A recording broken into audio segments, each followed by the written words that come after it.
నమస్కారాలు. మా మండల నాయకులందరికీ నమస్కారాలు.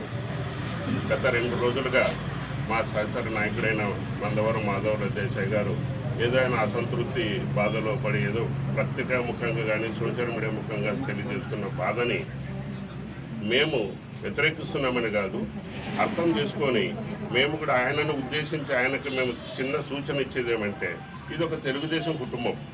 ఈ కుటుంబంలో ఎంతోమంది సభ్యులు ఉన్నాం, దాంట్లో నువ్వు కూడా ఒకరు ఉన్నావు. ఇది అందరు కలిసి నందవరం మండలం టీం వర్క్, అందరు ఐకమత్యంగా మండలం అంతా ఇల్లు తిరిగి వీధి తిరిగి గ్రామ తిరిగితేనే ఆ మండలానికి ఆ మెజార్టీ వచ్చింది. అట్లనే నేను ఒక్కడనే తిరిగినందుకు వచ్చిందని చెప్పుకోవడం నేను కానీ ఎవరికైనా తప్పు అవుతుంది. మా స్వామి గారు ఏం చేస్తున్నారంటే, సంకటం వచ్చినప్పుడు వెంకటరమణాన్ని మొక్కినాడంట. అట్లా ఉంది సమస్య. సంకటం నీకు ఒకటి వచ్చినప్పుడే కాదు, మండలంలో ప్రతి కార్యకర్తకి వచ్చినప్పుడు కూడా నువ్వు స్పందించాల్సి ఉంటుంది. అప్పుడైతే దీనికి అర్థం ఉంటుంది.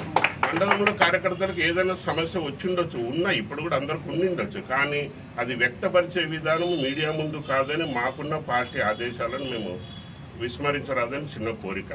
అదేమన్నా మన మహానాడులో మన జాతీయ కార్యదర్శి లోకేష్ గారు కూడా ఒక మాట చెప్పారు, మీ స్థాయిలో మీకు ఏదైనా సమస్య ఏర్పడితే మీ గ్రామ స్థాయిలో ఉంటే గ్రామ కమిటీని సంప్రదించండి, మండల స్థాయిలో ఉంటే మండల కమిటీని సంప్రదించండి, లేదు జిల్లా స్థాయి కమిటీని ఉంటే మీ నియోజకవర్గ ఎమ్మెల్యే గారిని కలవండి. అక్కడ మీకు పూర్తి న్యాయం జరగకపోతే ఈ లోకేష్ ఉన్నాడని మర్చిపోద్దని చెప్పాడు. కాబట్టి మనకు ఏదైనా సమస్య ఉంటే మనకున్న ఇక్కడున్న మా నాయకుడు మాకు అధిష్టానమే నిర్దేశించింది. బివి మోహన్ రెడ్డి గారు కుమారుడు బివి జయనాథ్ గారు మాకు ఎమ్మెల్యేలుగా మేము గెలిపించుకున్నాం.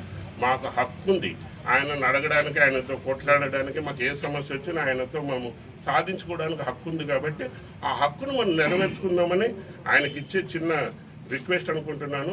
దయచేసి మీ రాజీనామాలు ఇవన్నీ వాపసు తీసుకోండి.